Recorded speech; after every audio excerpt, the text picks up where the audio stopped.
มาเริ่มกินกินข้าวมาให้แม่ดิ เขาจะกินข้าวดีกว่าโอนหัวร้ายกราบสบายดีพี่คนเด้อนอนน้องหนูรักก็ได้ไปตลาดพุทธวงศ์บอกมากับแม่เนาะก็เลยซื้อเนื้อแล้วก็เห็ดเข็มแล้วก็พักแล้วก็มีมันบอกเพี้ยเนาะ เพี้ยมันนี่จะอันเท่าไหร่อันนี้ก็ได้10,000แล้วก็หมากขั้นตะลุนี่จะฟังใจห้องหมากอย่างกับหมู สลีข้าวเหนียว สลีแล้วก็ขนม ก็มีเท่านี้ นี่เราแล้วก็จะเห็ดจุ่มปั่นพ่อกับแม่กินแต่ก็ตัวเองก็ยังเห็ดบ่เป็นดอกแต่ไอ้สิเห็ดงงๆเท่าๆไปแล้วบ่เป็นก่อนอื่นน่ะสีซอยเนื้อก่อนเนาะจะให้โพสซอยค่ะกับเผ็ดเจียวนนท์ราจะล้างผักเอากว่าจะเห็ดผิดพลาดแล้วมันสิกินบ่ได้ป้าเดี๋ยวน้องโดราล้างเห็ดกินกับผักก่อนบัดแม่ก็ไม่ได้ว่าอย่างมีตะกี้สลีอย่างเดียวเพิ่นอยากกินก็เลยซื้อให้เพิ่นเพิ่นเอาเพิ่นอยาก แซ่บได้ก็คือเอาสลีข้าวเหนียวแล้ว หนาวมาบ้านละหนาว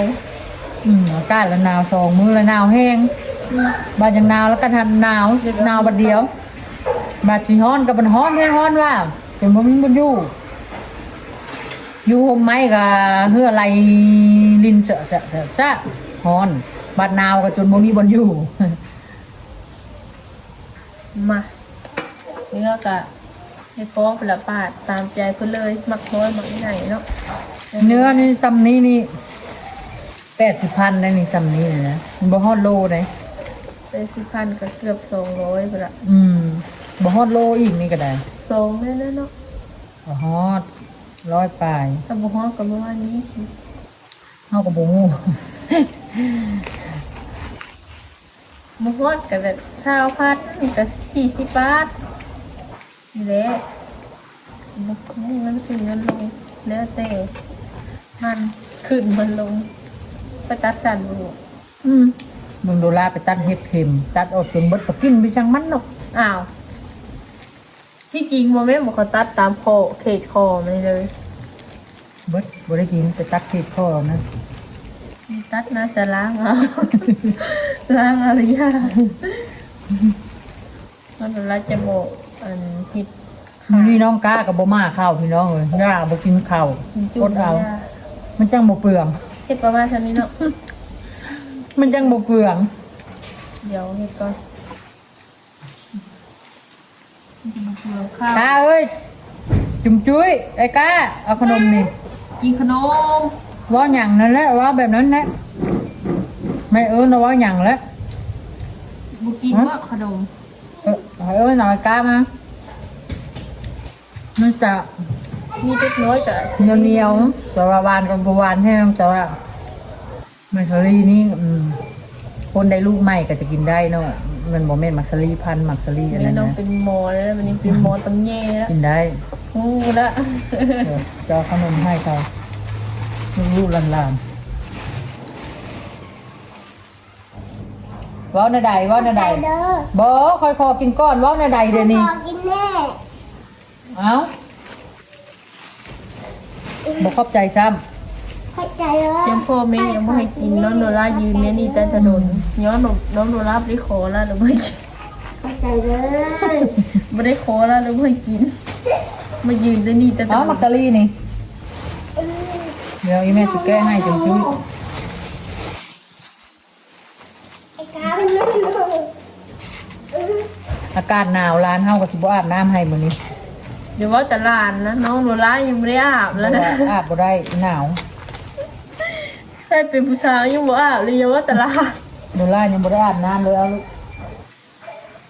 ไปนุ่งเสื้อแขนยาวใส่ได้แม่พาเดี๋ยวรื้อแล้วแก้เสื้อ มาจ้าเฮ็ดต่ออันนี้น้องโดราล้างเรียบร้อยแล้วเดี๋ยวเราก็จะจัดเรียงไว้ที่นี่เดี๋ยวเราจะล้างพักต่อ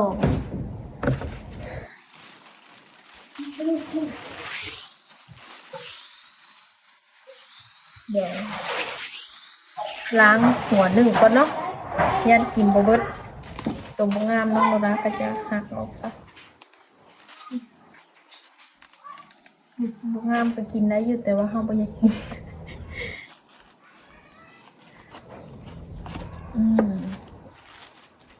แล้วมันจะปาดไปเลย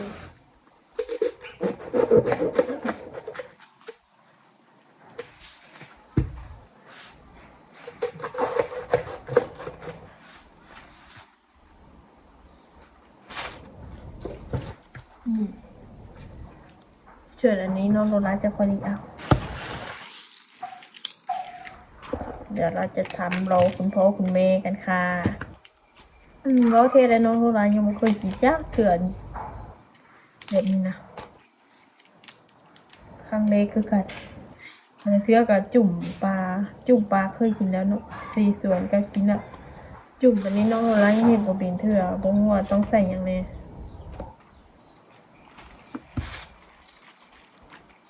มันก็คล้ายๆคือ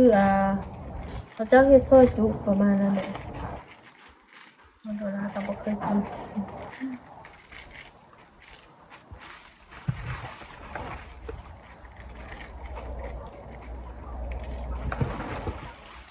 พริกลงเนาะตัวใดการสีนะบ่เป็นหยังนั่นล่ะเดี๋ยวเราจะล้างเบรกก่อนนิดนึง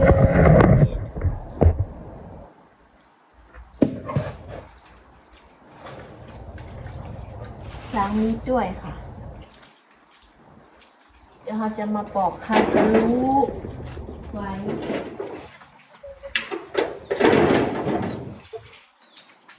เนี่ยอันนี้คือคัตเตอร์ลูกนะ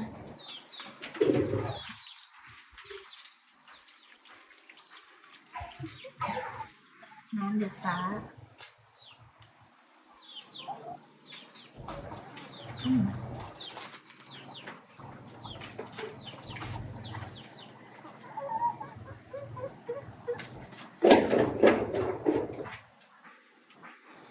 มีของคาวแล้วก็ต้องมีของหวานถ้าก็ไม่ได้สู้กินดอกแบบนี้นะโดนเพื่อเนาะมื้อนี้ก็จะปิดวันเมก็เลยปิดให้เมกินเนาะวันสำคัญวันแม่เลยไม่ได้ซื้ออย่างให้เพื่อนเนาะมีแต่ว่าเฮ็ดอันเด็ดนี่แบบการครอบครัวกินนักเลี้ยว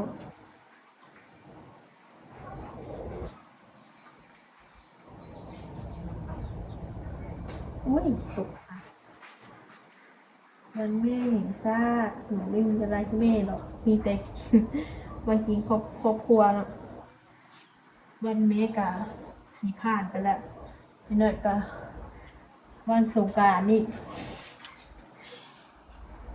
สุมมาพ่อกับแม่อีกปีใหม่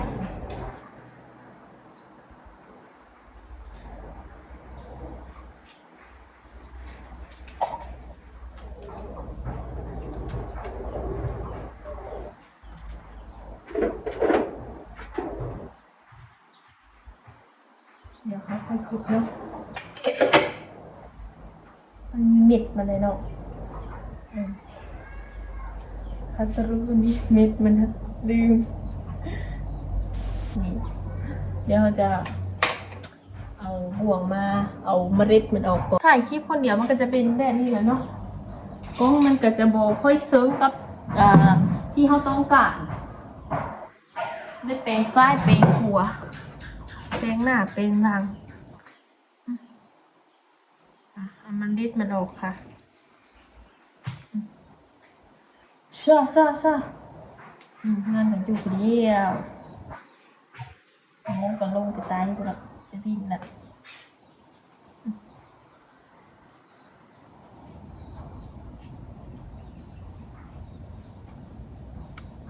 ออกแล้วพอค่อยปอกอีกเนาะปอกอันนึงก่อนเพราะว่าเขามีหลายแนวกิน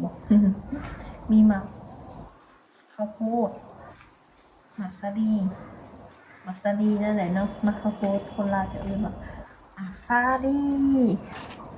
แล้วก็ขนมนำก็เลยปอกหมักอย่างไก่นี่เนาะปอกบุพังเถอะ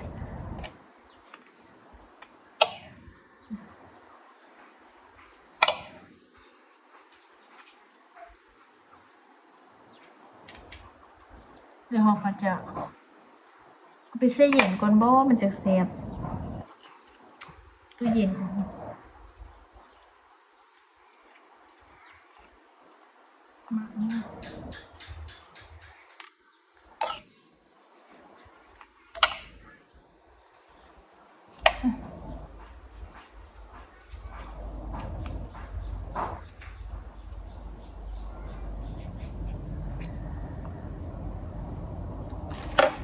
ี่ค่ะ เสร็จแล้วนี่เดี๋ยวเราจะล้างผักกันต่อเลย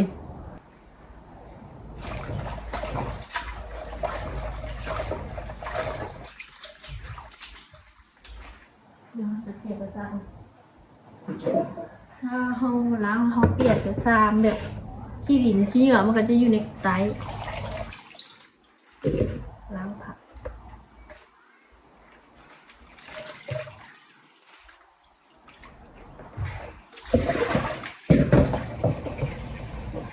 เดี๋ยวน้องโดนละจะเอาผักหอมบัวครับผักหอมเสริมมานำกินกับ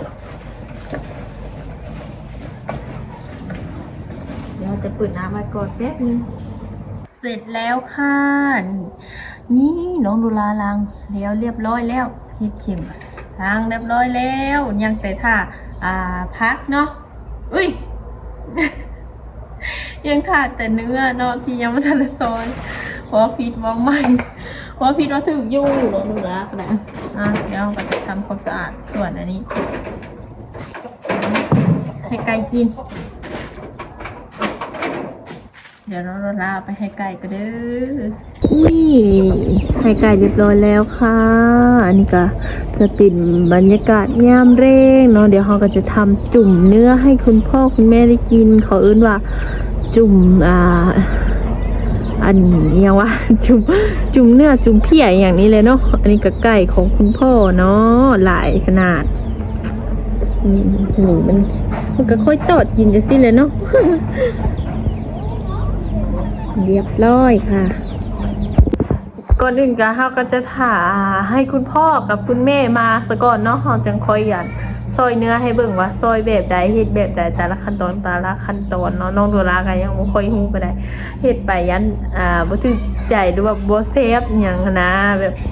ส่วนน้องโดราพ่อแม่เฮ็ดนะเซฟสำหรับน้องโดราเฮ็ดแล้วน่าจะบ่เซฟเดี๋ยวเขาก็จะชิมไปก่อน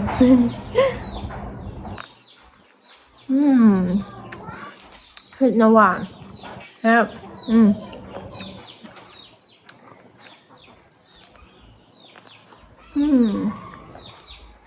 มาสุดท้ายกับเป็นข้าวคือเก่าเขาได้ซอยคือเก่าเดี๋ยวล้างก่อนหรือวะล้างเลย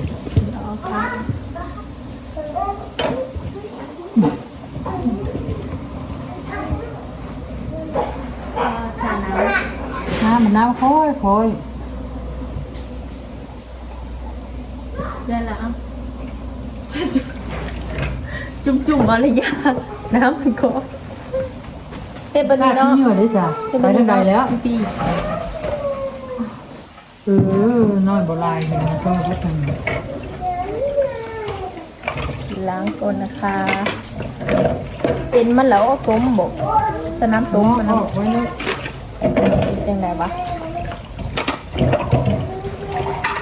หัวเล่นทำไม่เป็นพักดีกว่าแต่หัวเรียนนะ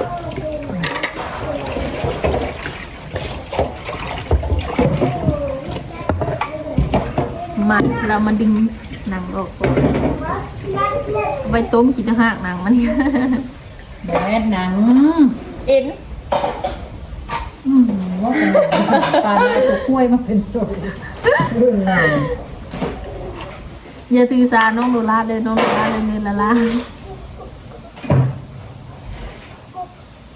เอาหนังมาทางไหนวะ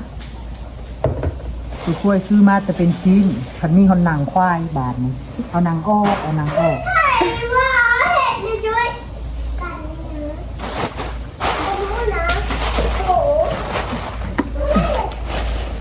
โอ้เจรอประมาณ10 ชั่วโมงจะเจอว่าเป็นโตขึ้นเขาเนาะ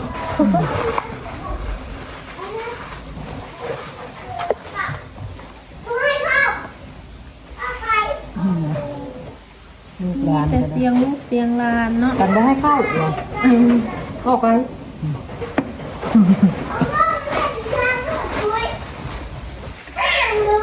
เนี่ย ป้าเถอะคือเพิ่นบ่ดื้อดิ ว่าเอาหน้าตัวเองแต่แค่ยกแต่แค่ตัวเองเห็นไหมงมเบิ่งงอนดนเลยเด้อก่อนสิเว้าให้หมู่มันเด้อบ้าวตาเอ้ย มากับซามป้าจะรุนได้ซ้ำนี่แหละ บ้าวตาเอ้ยงมเบิ่งดนงอนดนแดะน้ำจอกก่อนมันมือเราเบิ่งจอกนี่กล้าบ่ล่ะ เดี๋ยวน้องนนท์รักจะปัดติดตอนแบบนี้ไปก่อนเนาะ แล้วซอยเทาะทางอันนั้นเลยได้ เจ้าบ่เฮ็ดหรือบ่เฮ็ดได้ เข้าบ่ได้อุ่นซ้ำไอ้กล้าบ่มาเข้าพี่น้องเอ้ยเฮ็ดจังได บ่ได้กิน ข้าวเจ้าก็บ่มีบาทนี่แม่เพิ่นไปดองไปซอยดองกับเจ้า มาบ่ลูกชายบ่มาเข้าเลยแล้วบ่ได้กินข้าวจ้องข้าวซ้ำนี่ ลูกสาวก็นอนเหรอวะ ลูกสาวก็บ่เฮ็ดลูกชายก็บ่ทำแล้ว เฮ็ดเฮือนให้อีกบาทนี่ บ่ทุกข์แล้วบาท บ่ทุกข์แล้วบาทนี้บ่ได้จ้างคนมาเฮ็ดแล้วอะ อืม โอ้ยอิดหลายเฮ็ดเมื่อยเฮ็ดจะบ่เดี๋ยวบ่เฮ็ดกัน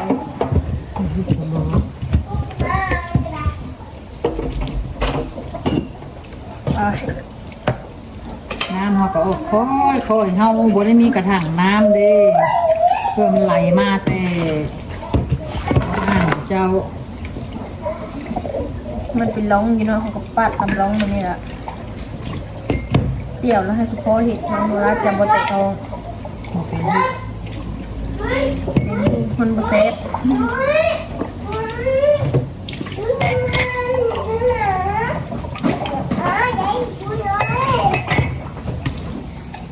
ทุก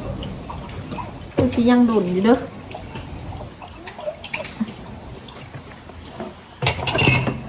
ขึ้นหน้าน้องเลยถ่ายให้ก่อนเลยนะมันเห็นว่ามันเห็นชี้เดี๋ยวมันเห็นแตหน้าอัน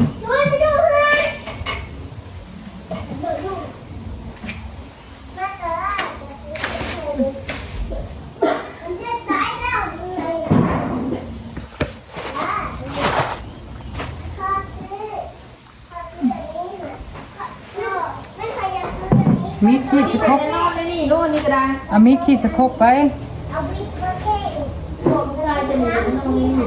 ให้กล้าเฮือนจะเป็นซีนั่นขาลายอันนี้ค่ะเบิดเลยซีนโดลาร์ลอกออกบ่ได้กินบาทนี่ จำหนึ่ง อย่าปาดเอามือแม่ตื้มนะอย่าว่าซีนน้อยอย่าไปปาดเอามือแม่ตื้ม อย่าโฟกัสเคียงเด้อมันเป็นเคียงในตำนาน บ่โฟกัสแล้วเอาได้แล้วอยู่ลอกลายมันเบิดละมื้อนี้ฮะบ่ได้กินละมื้อนี้ จับเด้อ ตัวใดก็ว่าเอ็นตัวใดก็ว่าเอ็นพี่น้องเอ้ย พอ อันยังอีกหน้อยหนึงนี่ยังเอาออก อันดิซาน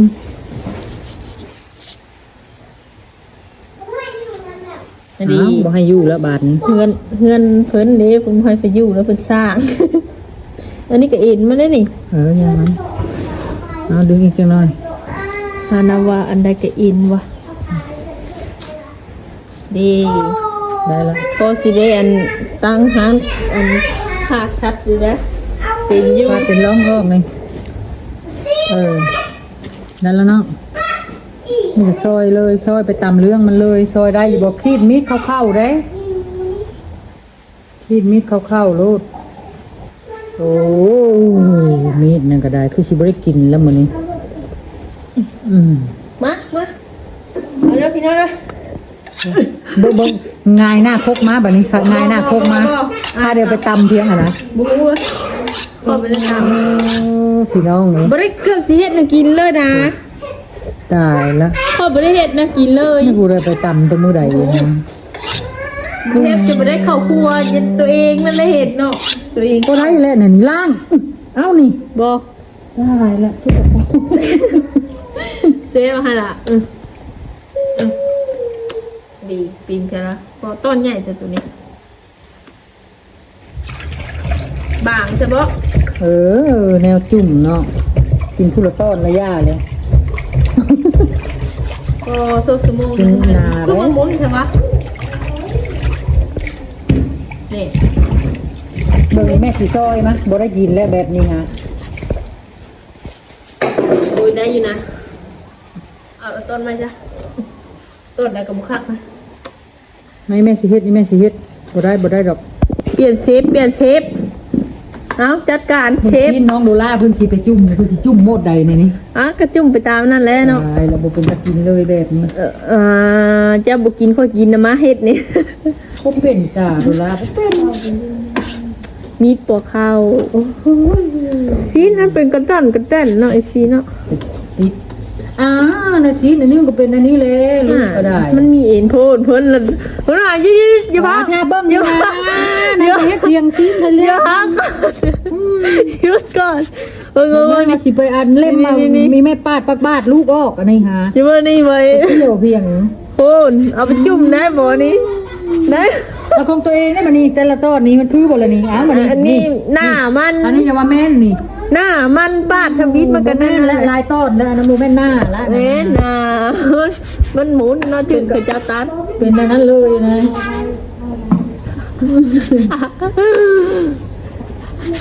เดี๋ยวไม่ต้องโฟกัสเนาะ โอ้โลดคอมเมนต์มาหลายๆพี่น้องเอ้ยแม่ดูไล่ดีอ่านดอกตำนานในเถียงนี่ แต่มัน มันเป็นหยัง โมเมนต์อะไรนะมีอยู่ได้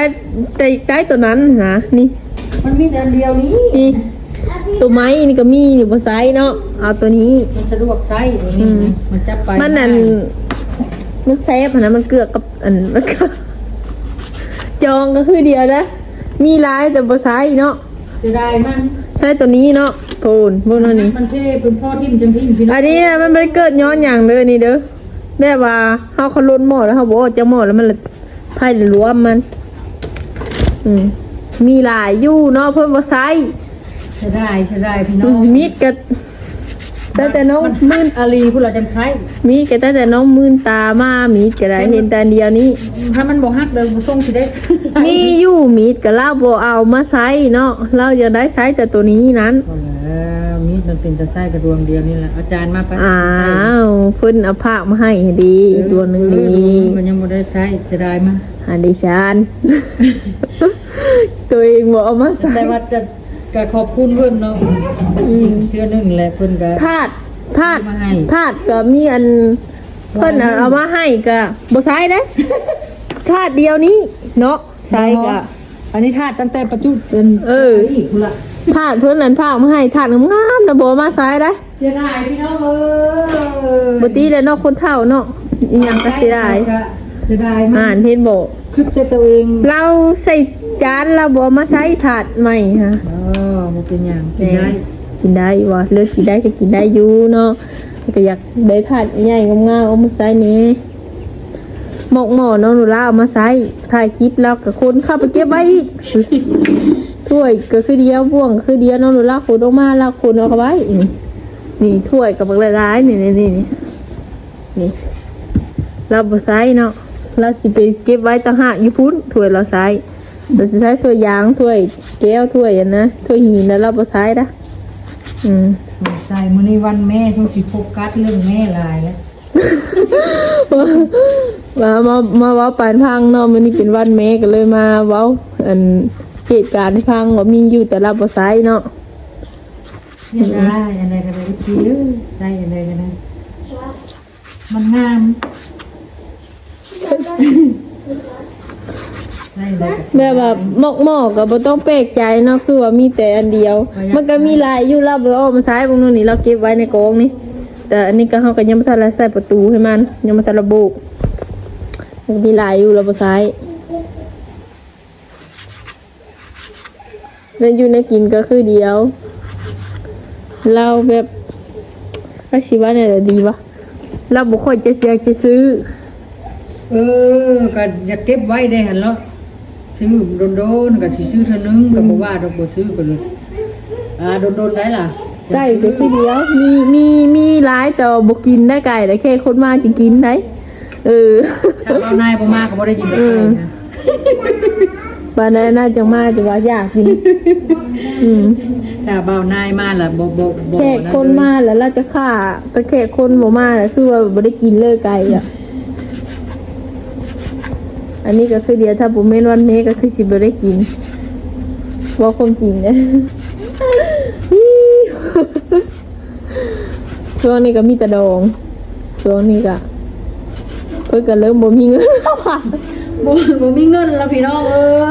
ยดองติดดองต่อมื้อนึง2งานก็มีตัวเองก็สิบ่มีบ่ก็บ่ได้ซอยหมู่หลายดอกเนาะก็ซอยเท่าที่เฮาซอยได้หักแต่ว่า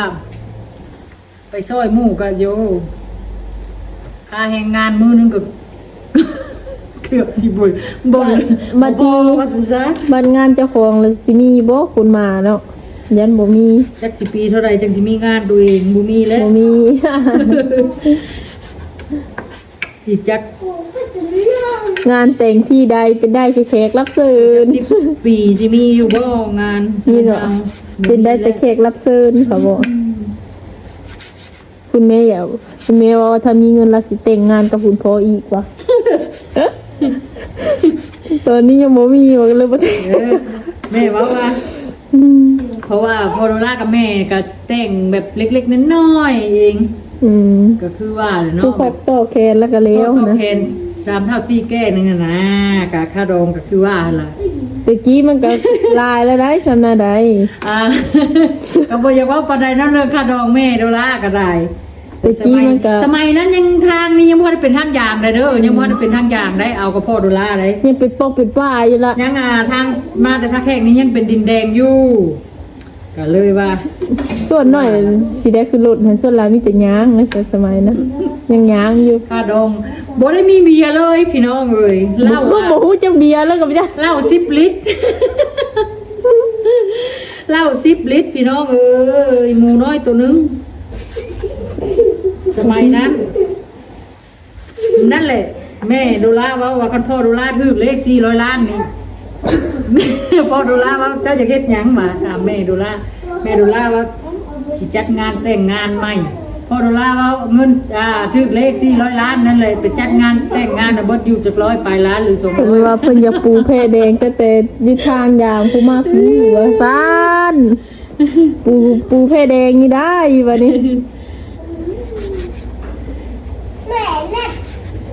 ออกแล้วจะออกว่ะแล้วออกนั่น ขนาดงานน้อยๆเบิ่งลูกก็จนเป็นฝูง มีแต่ลูกทั้งหมดอยู่ในนี่ มีแต่หลานเอ้ยพ่อแม่ก็เจ้าไปทำงานครับสิบ่เอาให้ก็บ่ได้ ยังบางหลายๆคนอยู่แต่ไตบ่กันนะ ยันน้องยันลุงเขา เดี๋ยวจะ เฮ็ด